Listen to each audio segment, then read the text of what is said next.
अस्सलाम वालेकुम। With a different perspective, Imran Memon एक बार फिर आप लोगों के साथ हाजिर। आज के सेशन को अगर रैप अप करें तो बुल्स की तरफ से चौथा कंसेक्यूटिव रन जो है वो हमें नज़र आया और it was the biggest winning streak by the bulls since 10th of अगस्त। इससे पहले जो आखिरी हमने इस तरह का बुल रन देखा था वो 2nd ऑफ अगस्त से 10th ऑफ अगस्त तक देखा था, जब 5 कंसेक्यूटिव सेशंस हमने स्ट्रेट गेन्स के साथ देखे थे। अब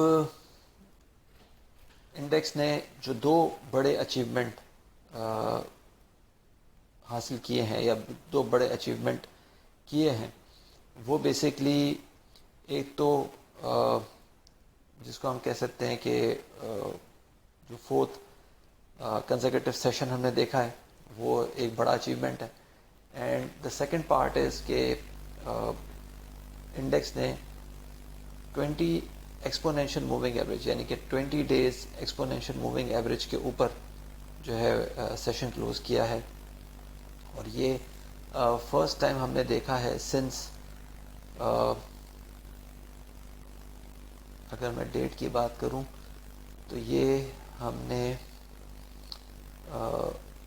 फर्स्ट टाइम देखा है अगस्त की 26 तारीख से, और 26 अगस्त से अब तक कभी भी ऐसा नहीं हुआ था कि इंडेक्स का कोई भी सेशन जो है वो 20 एक्सपोनेंशियल मूविंग एवरेज यानी कि 20 डे ईएमए के ऊपर जो है वो क्लोज हुआ।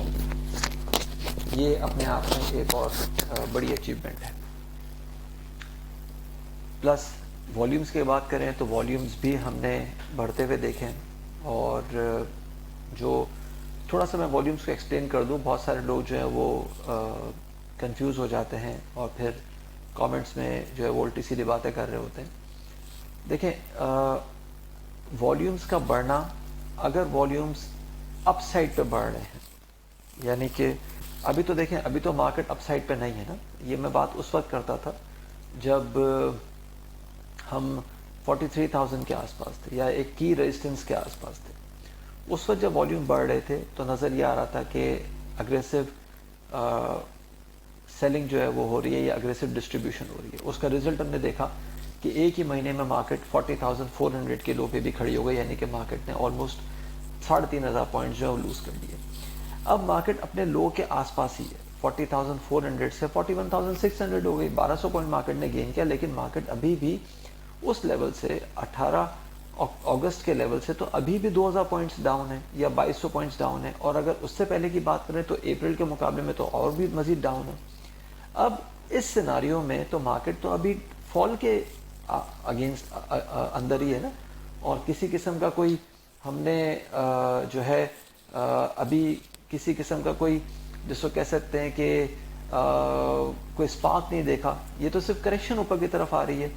अब अगर करेक्शन के दौरान वॉल्यूम्स नहीं आ रहे और लो साइड पे वॉल्यूम नहीं आ रहे तो इसका मतलब ये हो रहा है कि लोगों का इंटरेस्ट ही खत्म हो गया मार्केट से, और लोग वेट कर रहे हैं, स्मार्ट मनी वेट कर रही है कि अपसाइड हो तो ग्रीडी मनी आए और उनको अपनी पोजीशंस डंप की जाए। ये होता है समझने की ज़रूरत का जो मकसद होता है। बहुत सारे लोग सिर्फ बिला वजह जो है वो उल्टी सीधी बातें सिर्फ कर रहे होते हैं, उनको पता होता नहीं है बेचारे। फिर जो है वो अपने आप को कह रहे होते हैं कि हम फंड मैनेजर्स हैं, पोर्टफोलियो मैनेजर्स हैं, हमने ये किया हुआ है, हमने वो किया हुआ है। तो फिर वो इस तरह की बातें कर रहे होते हैं, उनका फिर फ़ायदा होता नहीं है। तो समझने की ज़रूरत है। यही चीज़ मैं जब हाई वॉल्यूम्स की बार बार वार्निंग दिया जा रहा था तो उसका रिजल्ट आपने देखा कि मार्केट 3,500 पॉइंट नीचे आ गई एक महीने में।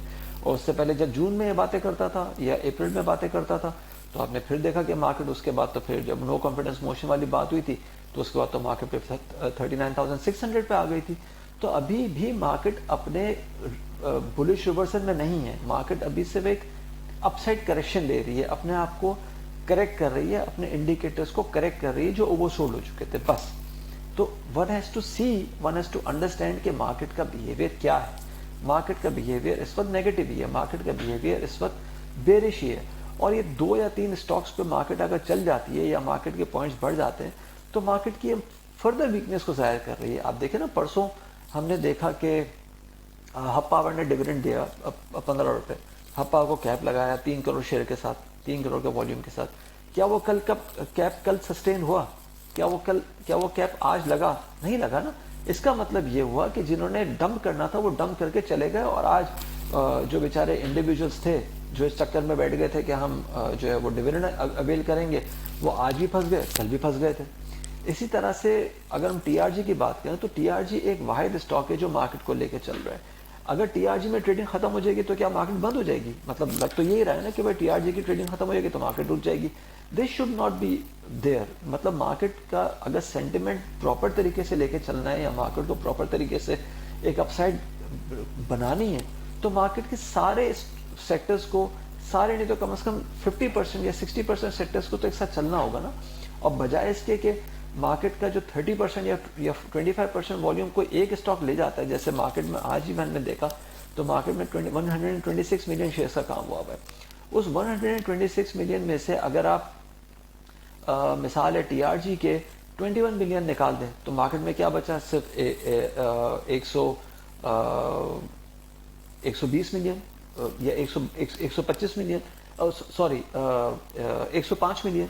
अब 105 मिलियन का टोटल मार्केट में वॉल्यूम हो रहा है और मार्केट जो 250 पॉइंट गेन कर गई। ये बात समझ में आती है? आप नहीं आती।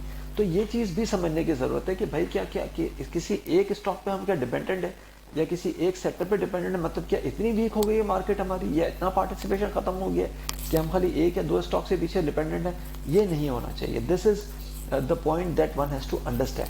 इसलिए बार बार बात कर रहा होता हूँ कि मार्केट वीक है, मार्केट अभी बुलिश नहीं है, मार्केट वीक है। One has to understand this.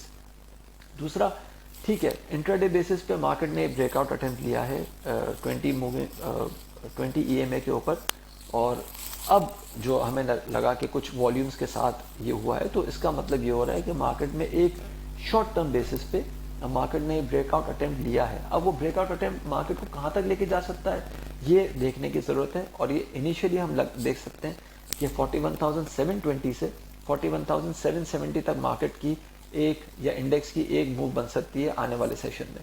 लेकिन जो ज़्यादा ज़रूरी बात है वो ये है कि मार्केट 41,880 से ऊपर क्लोज करे, क्योंकि 41,820 पे पिछले हफ्ते भी हमने हाई देखा था, वहाँ पे पिटाई हो गई थी। वहाँ पे वीकली 200 EMA मौजूद है जो कि पिछले 4 हफ्तों से मार्केट को बार बार वहाँ पे रेजिस्टेंस दिखा रहा है। ठीक है ना जी, ये चौथा हफ्ता है जो मार्केट बार बार वहाँ पे रेजिस्ट कर सकती है अगर करती है तो ये भी देखने की ज़रूरत है कि ठीक है मार्केट ने एक मूव बनाई है, बट वो मूव क्या सस्टेनेबल हो सकती है?